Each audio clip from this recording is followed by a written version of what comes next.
Ya, halo teman-teman, ketemu lagi dengan saya di materi Big Data.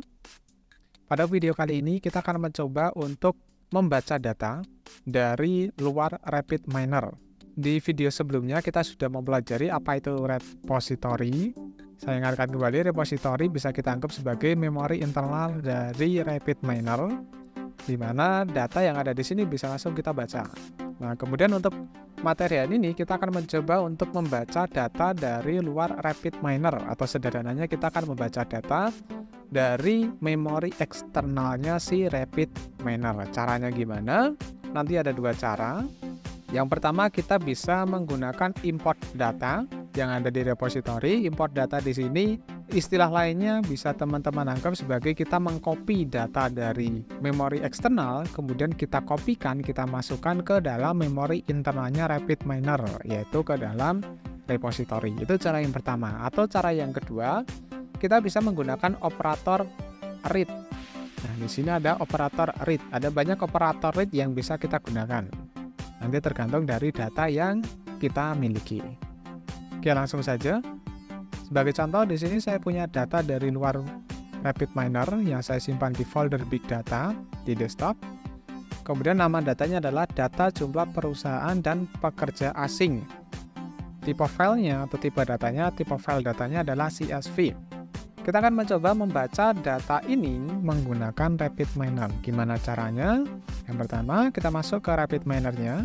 Ada dua cara tadi, menggunakan operator read dan menggunakan import data. Perbedaannya apa? Perbedaannya, kalau teman-teman menggunakan operator read, maka waktu data yang ada di folder Big Data ini tadi teman-teman pindah atau teman-teman hapus, maka data yang ada di RapidMiner yang teman-teman baca menggunakan operator read tadi, dia tidak akan bisa digunakan atau datanya akan error. Kalau kita menggunakan import data, maka datanya tadi itu akan disalin atau di-copy ke dalam RapidMiner. Berarti saat data yang ada di folder Big Data ini teman-teman hapus, maka data yang ada di repository itu tidak akan terganggu. Oke, langsung saja kita coba menggunakan cara yang pertama dulu, yaitu menggunakan operator read. Nah, di sini ada banyak operator read karena data yang kita miliki tadi bertipe file CSV, maka di sini bisa kita gunakan operator read CSV. Caranya tinggal teman-teman klik operator read-nya, read CSV-nya, kemudian teman-teman tarik ke bagian proses. Itu cara yang pertama. Atau cara yang kedua bisa juga menggunakan double click. Bisa teman-teman coba double click operator yang mau teman-teman gunakan. Oke, selanjutnya bagaimana cara kita menggunakan read CSV? Yang pertama, teman-teman klik atau seleksi dulu operator read CSV-nya. Kemudian di sini bisa teman-teman perhatikan di bagian parameter. Di sini ada CSV file. Nah, di sini diisi dari CSV file di sini harusnya adalah alamat dari file CSV yang akan kita baca. Oke, cara mengisikan alamatnya gimana? Ada dua cara. Yang pertama bisa teman-teman klik tombol logo folder ini. Atau yang kedua bisa juga teman-teman double klik operator read CSV-nya. Nanti hasilnya akan sama. Nah, seperti ini. Selanjutnya tinggal teman-teman cari data yang akan teman-teman baca tadi. Nah, di sini udah ketemu datanya. Selanjutnya kalau datanya sudah ketemu, silakan diseleksi datanya. Klik tombol next.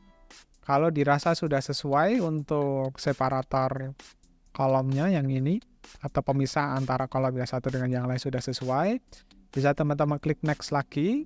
Nah, selanjutnya di sini bisa teman-teman seleksi mana atribut yang akan teman-teman tampilkan dan mana atribut yang tidak akan teman-teman tampilkan.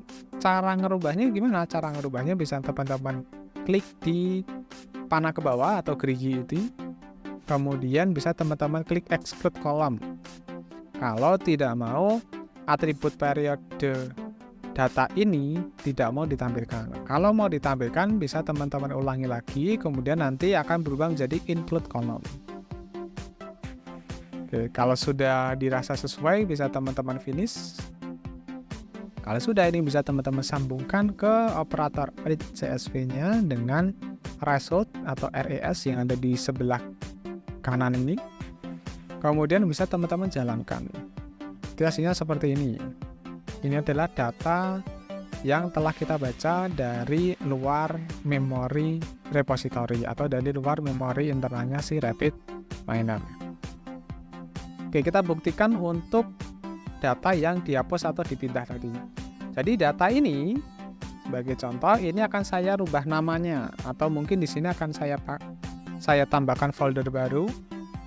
Kemudian datanya ini akan saya masukkan ke dalam folder baru ini tadi. Nah, selanjutnya kita akan masuk ke RapidMiner-nya lagi yang tadi, terus kita coba jalankan. Nah, nanti hasilnya akan seperti ini. File not found. Jadi data yang ada di alamat ini tadi, yang di alamat parameter ini tadi.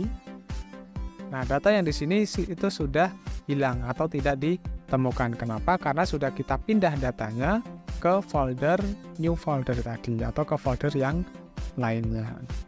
Itu salah satu kekurangan menggunakan operator read CSV.